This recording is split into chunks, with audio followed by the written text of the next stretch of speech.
Dobro večer, dragi gledatelji. Ovih je dana najpoznatijoj zvijezdi filmova s tematikom borilačkih vještina dodijeljen počasni Oskar za izvanredna postignuća u filmskoj umjetnosti. Ali i bez zlatnog kipića, Jackie Chan bio bi zvijezda posebnih dodataka.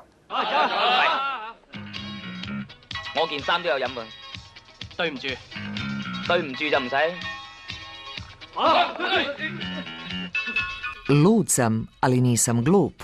Izjavio je to jedan od ovogodišnjih dobitnika počasnog Oskara, kojima se Američka filmska akademija odužila za njihov izvanredan doprinos filmskoj umjetnosti. Riječ je o kineskoj zvijezdi Jackieu Chanu, čiji je Oskar naišao na odobravanje milijuna i milijuna njegovih obožavatelja diljem svijeta. Odluka Američke filmske akademije samo je naoko iznenađenje, jer je Jackie Chan jedan od najsvestranijih filmaša svog naraštaja. Premda je nastupao uglavnom lepršavim akcijskim i pustolovnim komedijama, a glumio više tijelom nego li riječima, njegova je filmografija rijetko viđen niz naslova i uloga u kojima se za gledatelje daje doslovce sve. Naime, zahvaljujući se akademiji na svečanoj dodjeli počasnih Oskara, Jackie Chan je izjavio da su upravo gledatelji ključan razlog zbog kojega je nastavio snimati filmove, iskakati kroz prozore, udarati i primati udarce te lomiti kosti. Stalno je u svojoj karijeri, koja sada traje više od pola stoljeća, isticao da gotovo nema kosti koju nije slomio na nekom od snimanja. Nedvojbeno, jedan od najpopularnijih glumaca na svijetu i na istoku i na zapadu, uspješan je ne samo u glumačkom pozivu, nego i kao majstor borilačkih vještina, kao redatelj i producent, te kao glazbenik i virtuozni kaskader. Jer je u 7. desetljeću života Jackie Chan sam izvodi najveći broj kaskaderskih majstorija, čime se razlikuje od niza kolega proslavljenih akcijskim filmovima. Rođen je 1954. u Hong Kongu kao Chang Kong San, u obitelji izbjeglog nakon završetka kineskog građanskog rata. Kao dječak usavršavao je umjetničke vještine u glumačkoj školi koja je njegovala tradiciju pekinške opere. Upravo je u tim godinama naučio niz majstorija koje će ga već kao 8-godišnjaka dovesti ispred filmskih kamera. Sustavnu glumačku karijeru počinje sredinom 70. godina u filmu Nova zmajeva šaka, nakon čega slijede naslovi koji će mu priskrbiti status najveće zvijezde borilačkih filmova nakon Bruce Leea. Među njima su i Projekt A i njegov nastavak, serijal Policijska priča, te kino hit Božji oklop iz 1986. koji je snimao u Zagrebu, završivši na zagrebačkoj traumatologiji. Uspon u Hollywoodu zajamčio mu je uspjeh filma Gaz do daske iz 1998. i njegovi nastavci Šangajsko podne i Novi Karate Kid, koji upravo dobiva drugi dio. Posljednjih 30 godina neprestance mijenja adrese kada su u pitanju filmski projekti, a ne odustaje ni od svoje pjevačke karijere i humanitarnog rada. U odnosu na hollywoodske kolege skriva privatni život i uvijek ističe da mrzi bilo kakvo nasilje, i u stvarnosti i na filmu. Trenutačno radi na nekoliko projekata s obje strane Tihog oceana, i dalje potvrđujući zašto su ga roditelji zvali Pao Pao, ili u prijevodu Topovska kugla.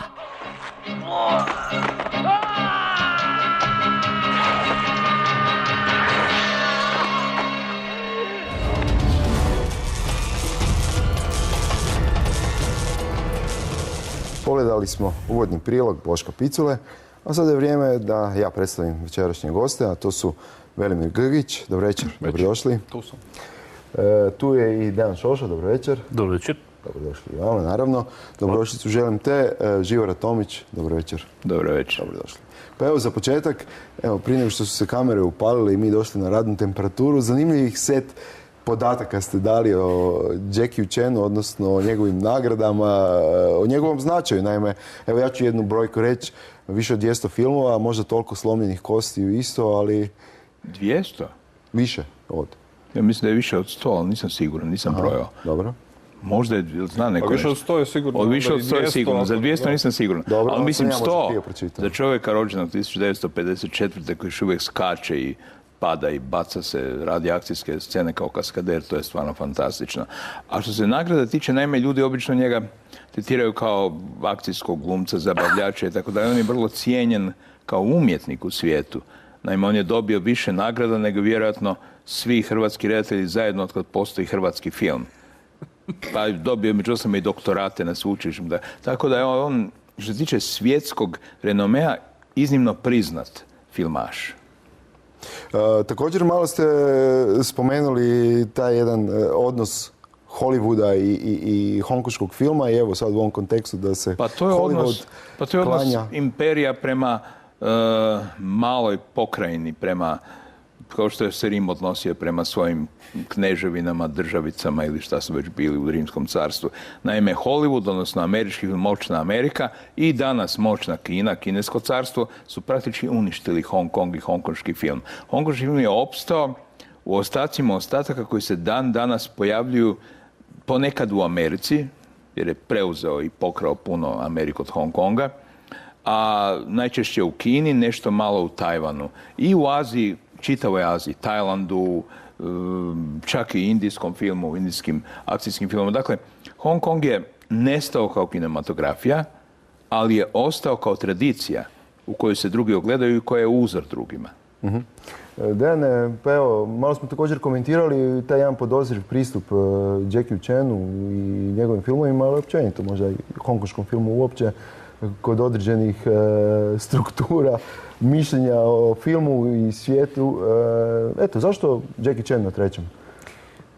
Pa zadaća Hrvatske radiotelevizije kao javne televizije znači poticati u svakom slučaju umjetnost, kulturu, obrazovanje. Treći program pogotovo ima znači među svojim misijskim ciljevima promoviranje umjetnosti, kulture i obrazovanja. Jackie Chan na neki način spada u sve to. Znači njegovi filmovi su, što ćemo nadam se dokazati u nastavku emisije, umjetnost, kao takvi spadaju u nekakvu modernu kulturu i prikazivajući zapravo te filmove mi vršimo misiju obrazovanja šire publike. Meni se čini zapravo da sva ta podozrivost, ajmo reći nekakve visoke kulture naspram Jackie Chana, a zapravo i cijele hongkonške kinematografije, osim možda Wong Kar-waia i još nekolicine redatelja, dolazi zapravo od svojevrsnog ipak neznanja. Znači, slično kao što ljudi koji apsolutno ne znaju ništa o baletu, operi, klasičnoj glazbi, slikarstvu i tako dalje, ne mogu primijetiti razlike između umjetničkih dijela, tih umjetničkih dijela. Znači, kao što je nekom ko ne zna ništa o operi, potpuno svejedno koja je opera, netko ko se ne razumije u slikarstvo neće shvatiti, može gledati koliko god hoće, ali jako teško će uočiti razlike između El Greka i Velasqueza, na primjer. Isto tako, netko ko sa strane podozrivo gleda i ništa ne zna o tome, bit će mu potpuno isto da li je film režirao Chang Che ili King Hu, makar je zapravo to jedna golema razlika. Hong Kong je dakle nekako došao ono što bi se reklo s dna. Znači, to je primjer jedne nevjerojatne industrije. Zapravo, koja kao i svaka industrija bila orijentirana ponajprije na to da se proizvod napravi što je moguće jeftinije i brže. I da se publika, odnosno lanci kina, opskrbljuju redovno sa što je moguće više proizvoda, dok je za njima postojala ogromna potreba. Međutim, kad usporedimo činjenicu da su ti filmovi rađeni po nekakvim narudžbama i tako dalje, opet između njih i velike većine druge umjetnosti nema nikakve razlike. Znači, sve je uvijek rađeno za nekoga po nečijoj narudžbi, bilo da je riječ o slikama u 16. stoljeću ili simfonijama ili, ne znam, luksuznim vilama tajkuna koje arhitekti uređuju po narudžbi, pa svejedno oni mogu nadići te nekakve granice i zadanosti i napraviti od toga umjetnost. Tako da, tu uopće nema spora. Sporno je jedino po meni to što je u varijanti u kojoj čitav naš svijet na neki način ide naopako nekako i zaboravljeno da je prije 20-30 godina ta granica između visoke i niske poimanja umjetnosti kao visoke i niske bila izbrisana. Tako da, recimo, danas je potrebnije dokazivati nekome, pa i u našoj emisiji, da je Hitchcock veliki umjetnik nego prije 30 godina. Čini mi se da je to zapravo prije bilo davno riješeno, da bi sad opet mi došli u situaciju da moramo braniti Jackie Chana kao umjetnika. Pozdrav našem dragom kolegi, znamo točno ko mislimo. Velimire, pa evo, za Jackie Chana stvarno se može reći da je jedinstven. Dakle, nekako vječni dječak, kao dječak je počeo glumiti. Eto, čuli smo koliko je, ili nismo se dogovorili koliko je filmova snimili. Sad može toliko. Pa ja bi sad samo obradu živio. Mislim, ako računamo pojavljivanje, kao recimo njegove pojavljivanje u filmu, ne znam, Enter the Dragon ili slično, gdje se pojavi 10 sekundi, 20. Pa i stunt radovi, kam radovi. Ili tako, vrlo vjerojatno da je snimio više od 200. Hvala. Pa dakle, ajmo još malo o projektu A, filmu koji ćemo večeras pogledati. Malo eto, u vašem odnosu sa Jackiem. Pa sad računam da li je projekt A bio prvi ili negdje drugi, treći film koji sam njegov gledao u životu. Ili je bio prvi Božji oklop, ne mogu se neko sjetiti. Ali to je negdje ta era, znaš, srednje 80. VHS.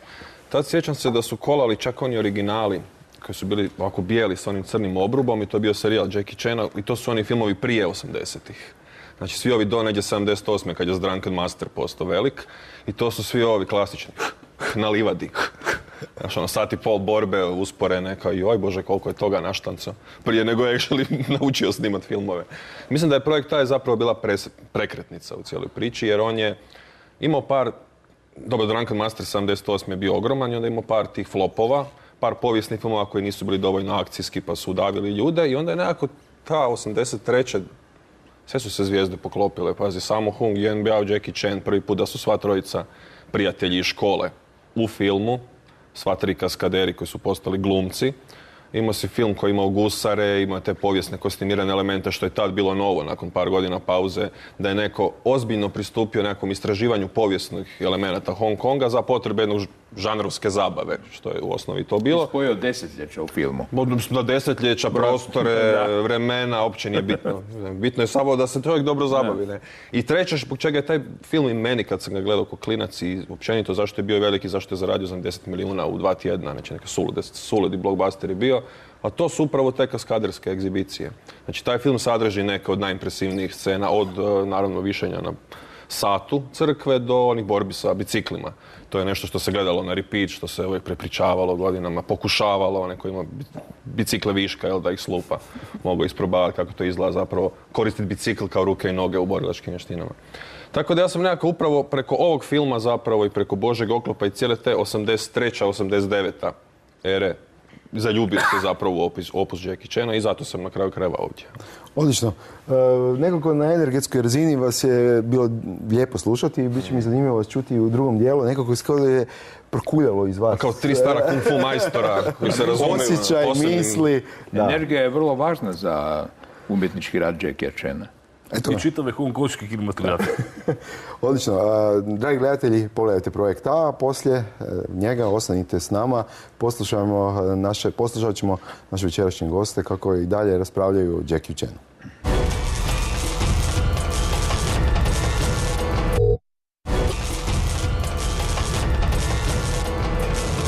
Evo, pogledali smo projekt A, znači po mnogo čemu jedan od ključnih filmova, ako ne ključni možda u karijeri Jackie Chana. Znači, Jackie Chan započeo karijeru kao statist, kaskader, ajmo reći kao možda, ako nije pretjerano, siroče recimo u hongkonškoj filmskoj industriji, da bi zapravo prve veće i glavnije uloge počeo dobivati kao jedan u nizu kopija Bruce Lee-a, znači pod producentskom paskom Lo Wei-a. 78. prijelomna godina, Jackie Chan nastupa u 2 odlična filma, Zmija u orlovoj sjeni i Pijani učitelj. Znači i otkriva sebe kao lik, otkriva sebe kao kung fu komičara, određuje se zapravo naspram Bruce Lee-a i njegove tradicije jednog vrlo ozbiljnog, nedodirljivog kung fu borca. I na neki način to revolucionira čitav hongkonški film u tom trenutku, budući da su ovi ozbiljni kung fu filmovi, nazovimo tako, bili polako već na izdisaju. Nakon nekoliko godina takvog tipa karijere, Jackie Chan koji neprekidno i do današnjih dana teži inovaciji, zapravo i nakon nekoliko komercijalnih promošaja koje je Velimir spomenuo ranije, snima projekt A kojem je i ko-scenarist, producent i redatelj. Čini mi se posebice važno to što je redatelj, jer zapravo na taj način on postaje ono što su bili svi veliki klasični njemi komičari slapsticka jednog razdoblja američke komedije koje po mnogo čemu Jackie Chan oživljava. Znači on ima potpunu kontrolu nad svojim filmovima. U njima se znači potpuno oslobađa svih recimo ne slapstick stvari, da tako to kažem, i nastavlja tamo gdje su stali Harold Lloyd, Buster Keaton i mnogi drugi veliki komičari 1910. 1920. godina. Tu sad po meni imamo jedan veliki problem zašto dio kritike zapravo, a pogotovo nekakve, nazovimo je ozbiljne umjetničke javnosti, i dalje podozrivo gleda na Jackie Chana i Hong Kong. Znači, hongkonški film zapravo nastavlja u cjelini tamo gdje je svjetski film recimo 1910. ili ranih 20. stao. Znači, prije nego što je film postao recimo nekakva umjetnost za, ajmo reći, srednje strujašku, da ne kažemo malo građansku, to je malo ipak pogrdno, ali recimo neku srednju strujašku publiku, znači priče postaju koherentne, imamo klasičnu dramaturgiju u smislu uvoda, zapleta, vrhunca radnje, raspleta, epiloga, imamo motivaciju psihološkog karaktera, bez obzira što će neko reći da je možda u Hollywoodu nema, ali zapravo ima jedan vrlo film koji teži cijelo vrijeme opravdati sebe kao umjetnost svojevrsnom ozbiljnošću. Hong Kong u svojim zlatnim dobima, 60-ima, 70-ima, 80-ima i recimo 90-ima, zapravo se vraća na ono razdoblje prije. Vraća se tjelesnoj kinematografiji, vraća se mehaničkoj komici. Vraća se zapravo onome zbog čega je film postao film i zbog čega smo ga toliko voljeli i zbog čega se svi mi zapravo s nostalgijom sjećamo tih nekih godina kad smo išli u kina gledati sve silne ove lažne Bruce Lee ili Jackie Chanove, ili smo ih pak gledali na VHS-u koju godinu kasnije. Ovo sve što si rekao je potpuno točno. Naime, u izvoru svega je ono što široka publika voli.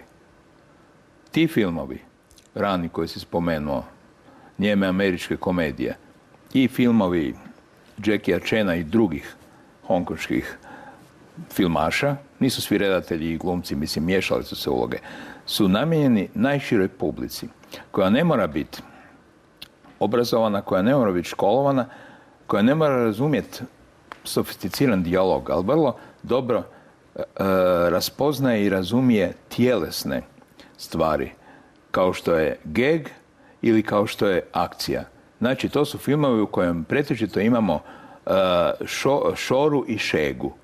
Onog trećeg nema jer postoji cenzura, to se kasnije stidljivo pojavljuje, ali šoru i šegu ima od početka. E sad, Jackie Chan vuče korijene iz te tradicionalne pučke, ja bih rekao, proleterske umjetnosti. Naime, postoje u 20. stoljeću 3 ikone koje su planetarno prihvaćene i popularne.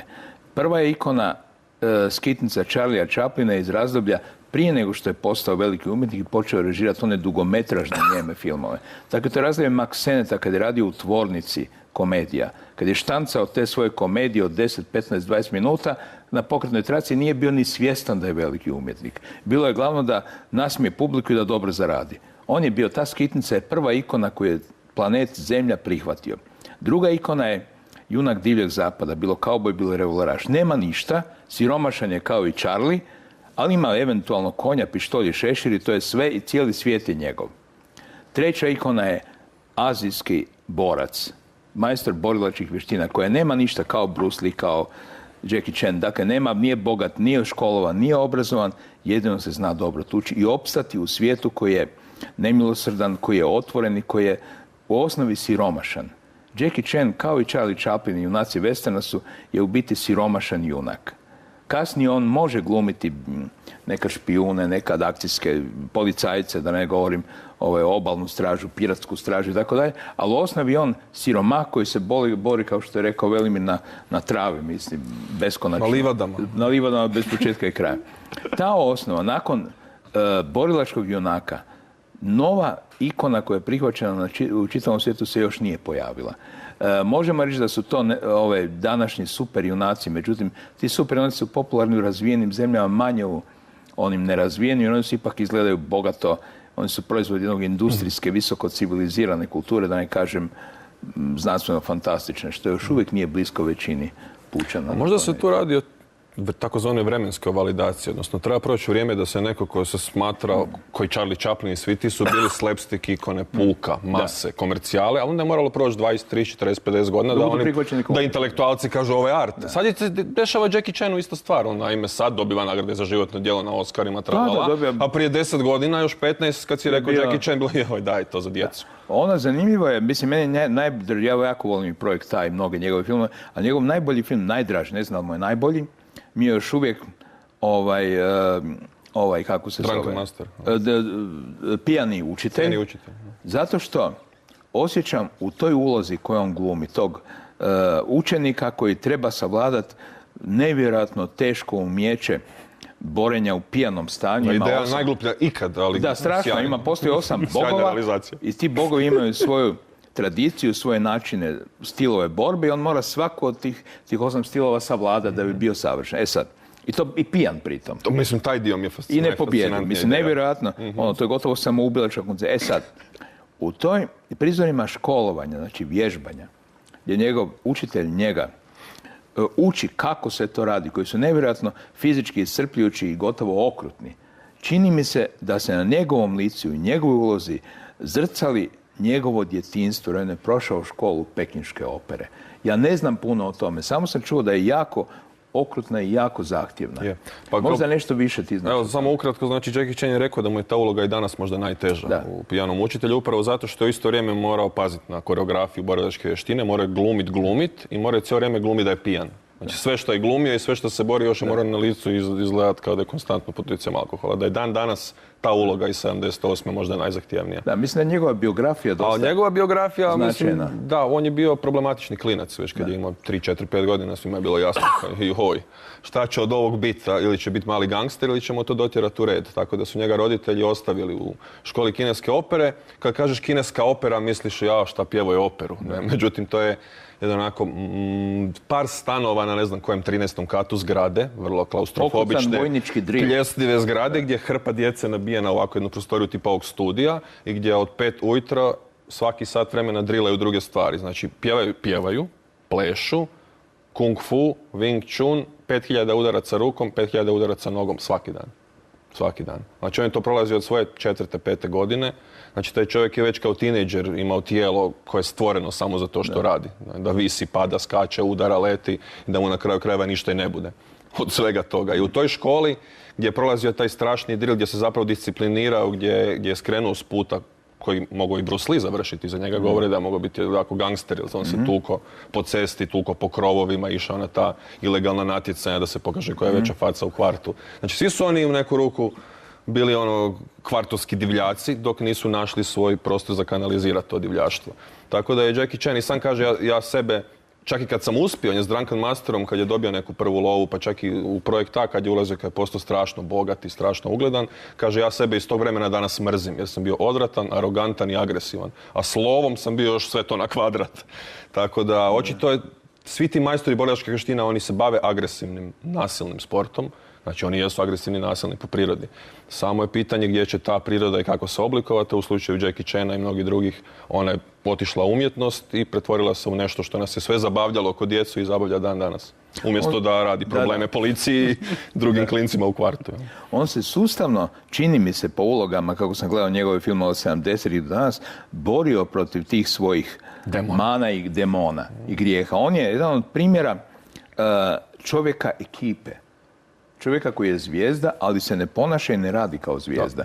Naime, kolege koji su radili na njegovoj produkciji filma Božji oklop koji se snimao kod produkcije sa Jadran filmom u Zagrebu i u Hrvatskoj, mi govore da su mu se divili, da su bili oduševljeni s njim na snimanju filma, jer on nije ponašao uopće kao da je velika filmska zvijezda. On je, ako je trebalo, radio najobičnije, ne znam, rekviziterske poslove. Ako treba negdje pomoć dati, hop, ajmo prenijeti ovo, napraviti ovo, on bi priskočio i skupa sa filmskim radnicima to radio. Najnormalnije, nije sjedio. I kažu američke kolege navečer na pivi, uvijek su priče. Kad sam razbio onih 15 frajera u Birti 76. Postoji divna anegdota koju su mi pričali ovi ljudi, scenski radnici. Trebalo je nešto na Božjem oklopu dignut na veliku visinu. I onda je Jackie Chan pitao, ok, ajmo to, daj, imate kakve lojtre, ali donećemo to za 2 sata. I on je stao i gledao 2 sata. Onda je pozvao svoje Kineze na kineskom, nešto s njima razgovarao na kineskom i oni su napravili krug. Manji krug se popeo na njihova ramena, tako su napravili ljudsku piramidu i onda je onaj najgornji to zašrafio, stavio, spustili su se i snimili kadar za jedno, odmah, idući za 5 minuta. Praktičnost, brzina i pomakanje sigurnosti. Brzina. To je azijski film. Ono što je bitno za čitav hongkonški film, o tom bi Dejan mogao više reći, čitao Bordwellovu knjigu koju ja nisam pročitao, Planet Hong Kong. Ono što je tipično za hongkonšku kinematografiju, osim i čije su sastavnice brzina, jeftinoća, efikasnost i popularnost i komercijalnost, jest zajedništvo. Naime, to je stvarno bio timski rad, kao u početku Hollywooda kad su u Max Sennettovom studiju snimali komedije. Nije bilo zvijezda, režisera, glumaca, svi su bili zvijezde, ako su radili dobre gegove, autori gegova, režiseri su to dobro izvodili, nije bitno kako se ko zove. Zna se samo da je Max Sennett šef studija, a ovi drugi su bilo ih je čitava legija. Tako i u Hong Kongu. Oni su stastali kao dio ekipe. Do dana današnjega je Jackie Chan ostao dio veće ekipe. On režira neke filmove. Režirao je, na primjer, Projekt A. Režirao, kako se zove, čini mi se... policijsku priču. Da, pa sve najveće hitove. Recimo, sve svoje mega. Film Projekt A2, je li on režirao? Jel je? Nisam siguran. To je bilo koliko godina kasnije? To je 87. Ali znam da, recimo, Drunken Master 2, koji je sniman 93. 4. koji je fantastičan film. Time ga je uvrstio među 100 najboljih filmova svih vremena, koja je ono briljantna akcijska komedija. Na kraju piše ime režisera, ja sam zaboravio ko je režirao, ali na početku špice piše film Jackie Chan film.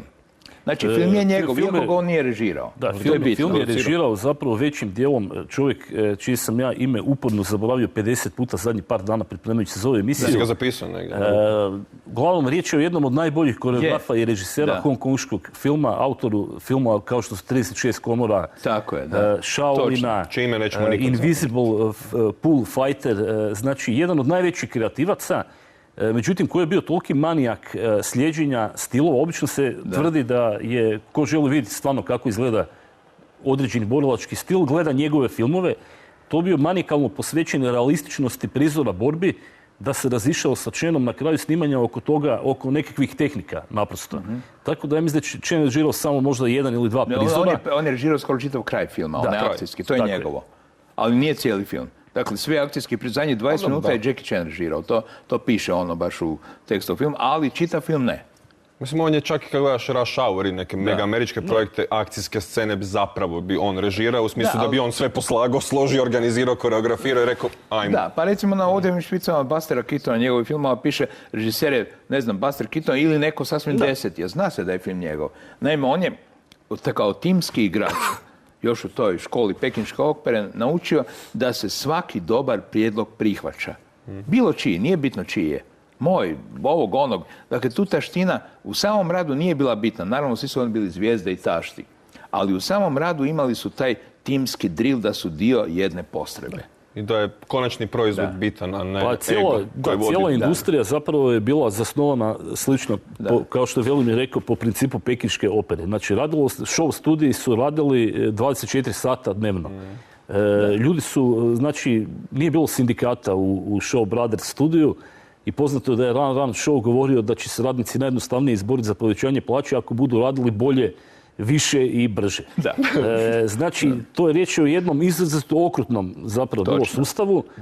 Međutim, koliko god je bio okrutan, naprosto je tjerao redatelje, scenografe, kostimografe, glumce da brzo razmišljaju i da zapravo non stop kreativno traži rješenja problema koje je industrija pred njih postavljala. Meni je recimo ovaj film Projekt A upravo nevjerojatan. Znači, na njemu možemo beskrajno razgovarati zapravo o razlikama između recimo Hong Konga i Hollywooda. Pa i o sličnostima, naravno, budući da Jackie Chan tu otvoreno daje posvete nekima od svojih najdražih komičara poput Harolda Lloyda u glasovitoj sceni kad visi sa sata na vrhu tornja. Pa do toga da kad gledamo taj film, osjećamo se kao da gledamo neki dobar, stari hollywoodski, recimo malo bolje budžetirani film Raula Walsha ili ne znam, Roberta Siodmaka, recimo. Znači jedno onako gangstersko, gusarski, recimo, film. Međutim, s druge strane, i o tome recimo baš David Bordwell, glasoviti teoretičar i jedan od onih koji se ne srame priznaju da obožavaju hongkonški film, a pripadaju recimo tom nekom miljeu visoke, ajmo reći, kulture.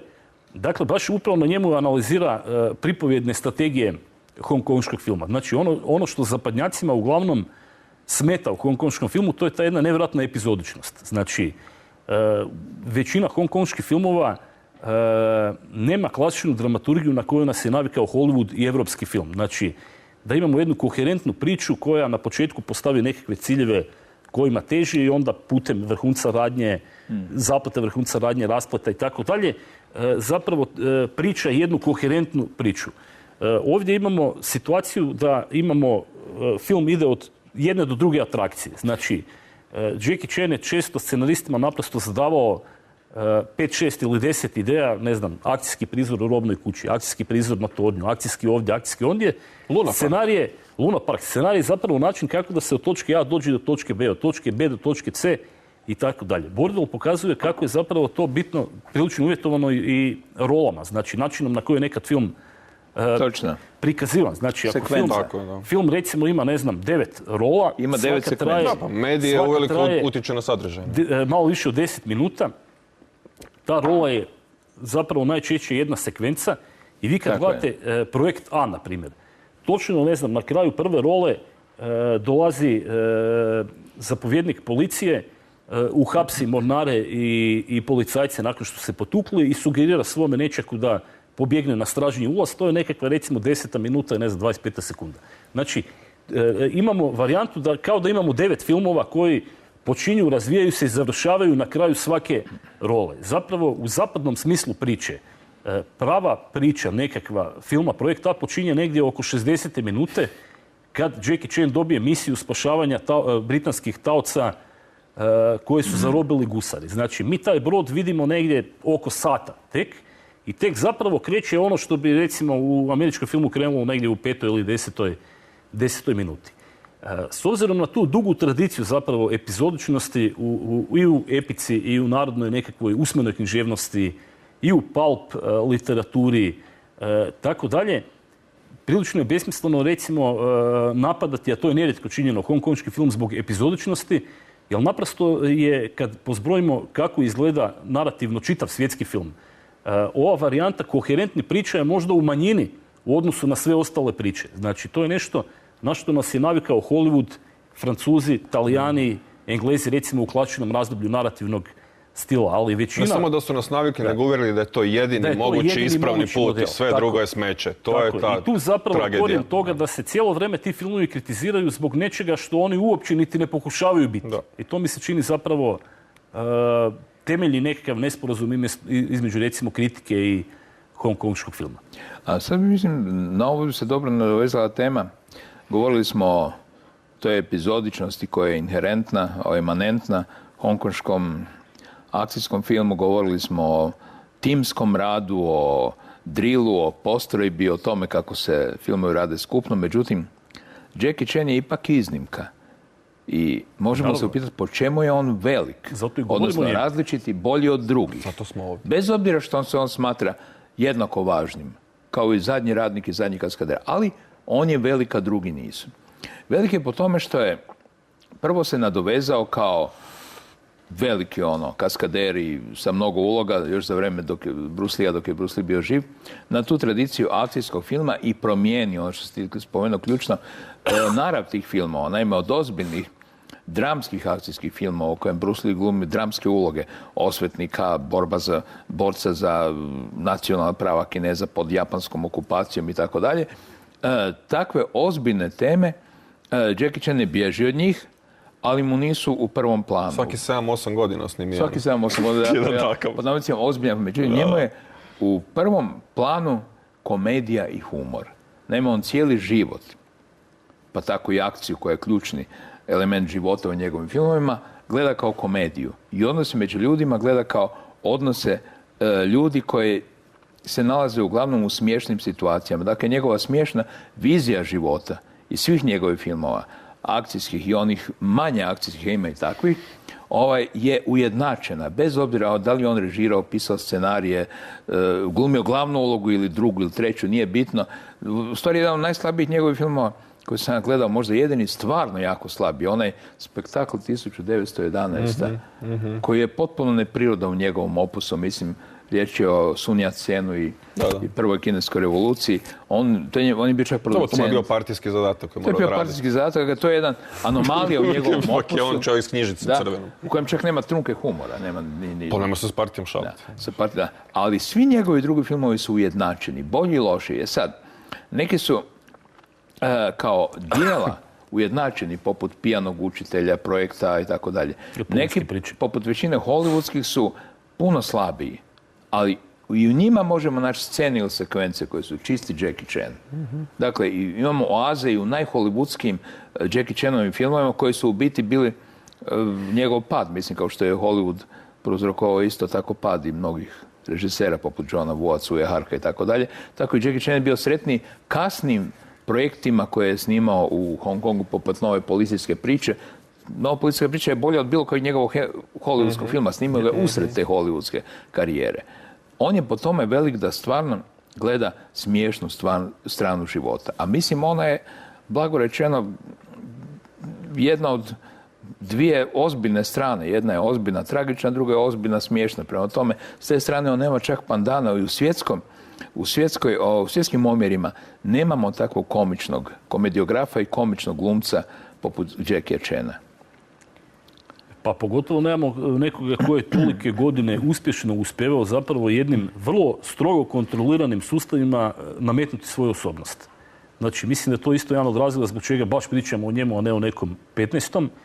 Znači, u studijskom sustavu, bilo da je riječ o Hong Kongu, bilo da je riječ o Hollywoodu i tako dalje, Jackie Chan je uspjevao utisnuti svoj pečat bilo kojem projektu u kojem se pojavio. I to je ono što ga čini sličnim svim najvećim studijskim redateljima od vremena, ne znam, 30. 40. Bilo da je riječ o američkim studijskim redateljima, bilo da je riječ o japanskim studijskim redateljima, isto koji su bili, to se zaboravlja isto, kad se govori o, ne znam, Micoguchi, Ozu i tako dalje, da nije ni tamo baš bilo jednostavno doći u situaciju da snimaš ono što voliš. Međutim, takve osobnosti su uvijek pronalazile način kako da snimaju filmove i za publiku, i za studio, i za same sebe. Znači da svemu utisnu nekakav osobni pečat i da posreduju preko vrlo često i studijski ili partijski nagledanih sižeja, zapravo da posreduju svoju sliku svijeta i umjetnosti,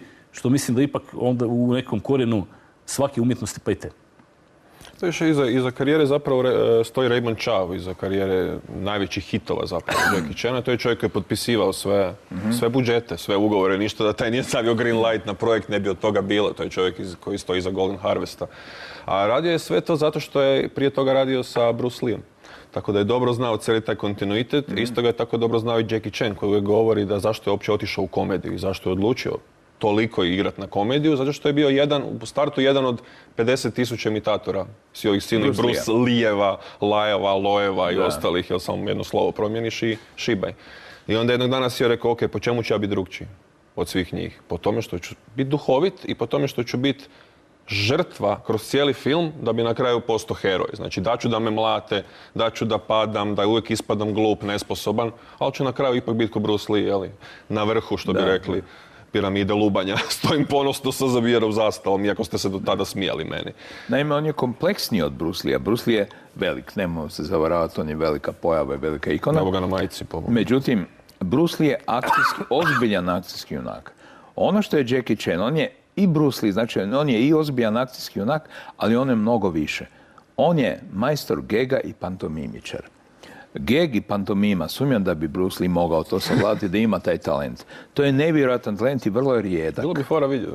Vrlo je rijedak i danas, ako možete vidjeti, bilo u cirkusu, bilo u kazalištu, majstora gega ili pantomimičara ili vrhunskog klauna, tu su mjeseci, ne znam, godine i godine teškog fizičkog rada. Ne samo fizičkog, nego i mentalnog rada. To se genijalno da vidi recimo u filmu Pijani učitelj. Znači, Pijani njegovo učitelj, nesnalaženje sa bezbrojnim stvarima. Da. Znači, on kao iz ničega, od stola, stolice, ormara, ne znam čega, napravi stvar s kojom se bori minutama i minutama u urnebesnim... Što najbolje od svega, puno toga improvizacije. Znači, on dođe na set i kaže, aha, fotelja, ajmo nešto sad. I po tome zapravo, tom nekom mehaničkom slapsticku je on vrlo srodan svim najvećim komičarima 10. ili 20. Ovo što smo pričali, znači o tome kako je on zapravo izgradio sebe kao taj smiješni karakter, opet podsjeća u neku ruku na jednog od njegovih uzora, Harolda Lloyda, koji je isto nekoliko puta promašivao. Znači, Harold Lloyd, kakvog se mi danas sjećamo, odnosno onaj jedan optimistični, veseli mladić i tako dalje, je, ne znam, drugi ili treći lik tek koji je on zauzeo u filmskoj umjetnosti, znači išao je metodom pokušaja promašaja, dok nije zapravo izborio se za svoje mjesto pod suncem u odnosu na Chaplina, Keatona i ostale tada najveći komičare. Da, bilo mu je teško jer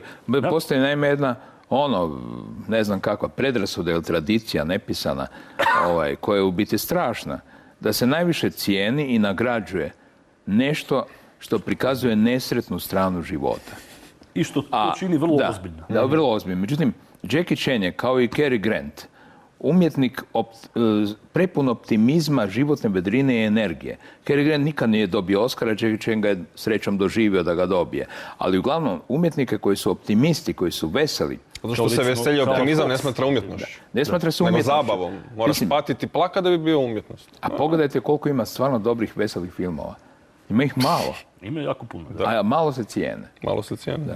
Ima veselih filmova, bilo ih je jako puno. Kad ih je bilo jako puno, onda su bili najmanje nagrađivani. Točno. Recimo Howard Hawks, koji je isto jedan izuzetno optimističan redatelj, nikad nije dobio Oscara, da uopće ove silne komičare ne spominjemo. Ali jednostavno to je tako i to je još uvijek tako. Znači, danas kad u tekstovima recimo o Jackie Chanu i njegovom dobivanju počasnog Oscara, malo osjetiš nekakav negativni podsmijeh i negativni ton.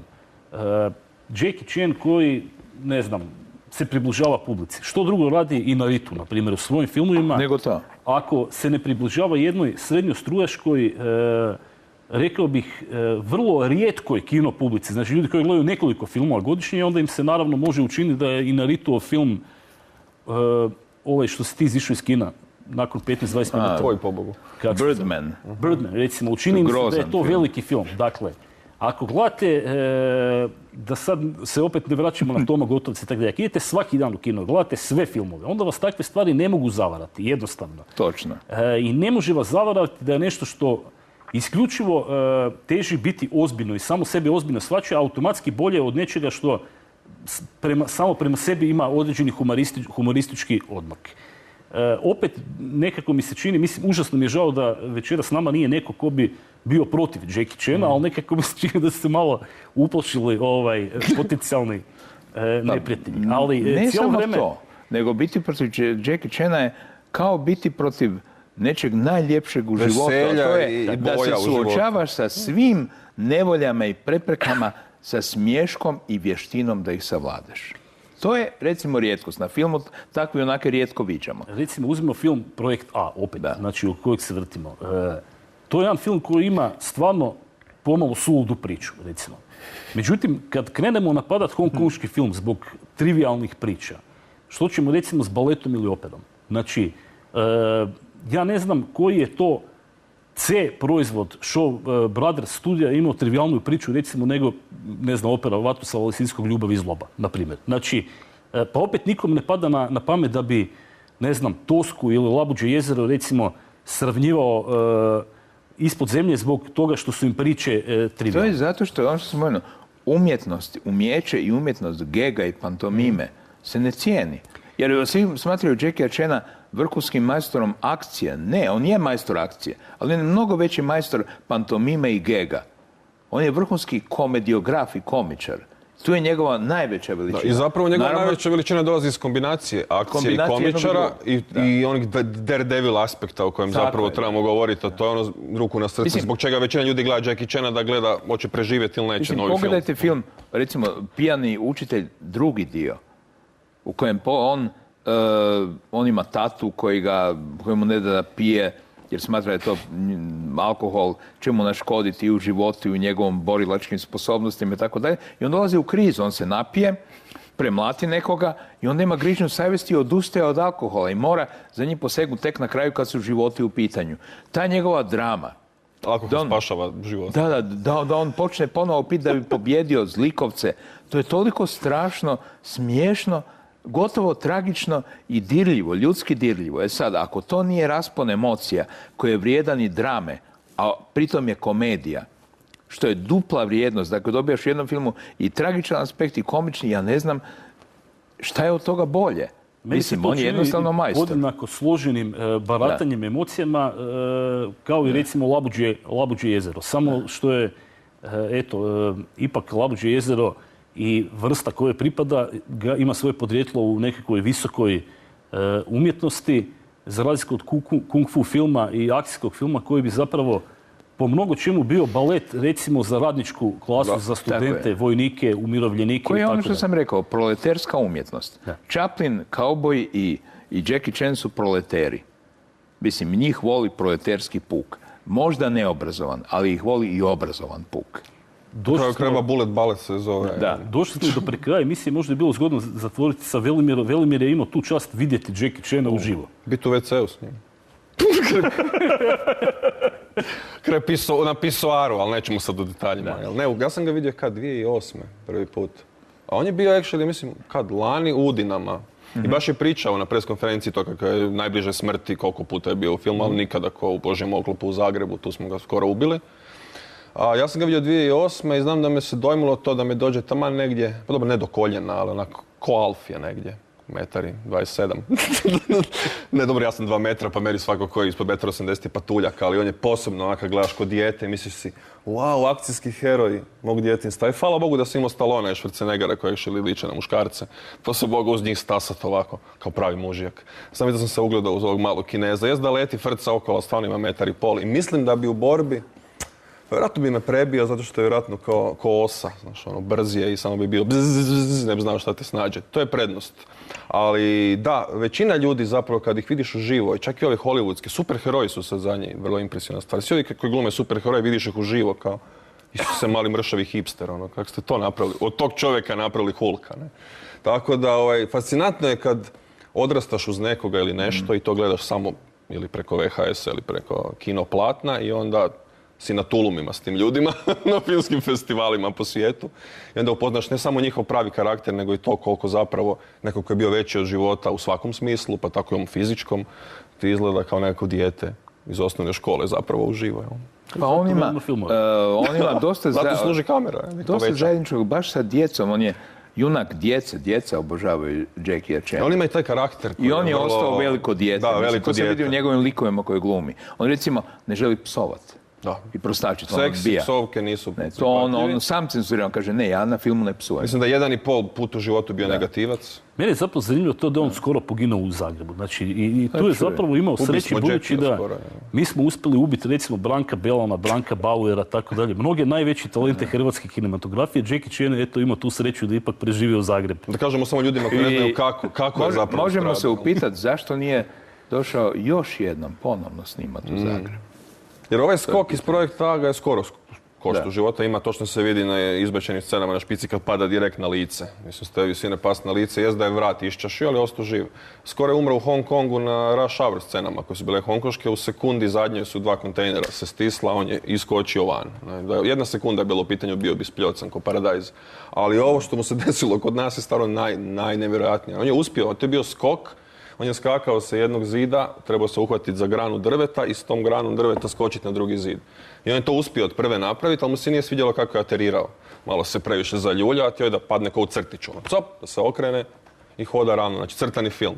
Ajmo ponovo. I kad je skočio ponovo, grana je pukla. Na to ne možeš računati. I on je pao doslovno u provaliju dole. S vrha drveta i još dolje. I on se digo. Nakon tog pada je rekao, ne, okej sam, idemo snimati dalje. I onda su svi dotrčali, spustili ga dolje iz ušiju. Krv. Ne. I hitno bolnica, gotovo, nema šanse, mrtav je, možda ipak nije, joj, možda ipak je, nije, je. I ovo ga snime još 150 filmova nakon toga. Približili smo se polako kraju emisije, pa možemo eventualno najaviti projekt A2. Znači, ovo nije sve, dosta smo pričali, mogli bi dulje, ali prikazat ćemo još i projekt A2. Zabavi nema kraja. Zabavi nema kraja.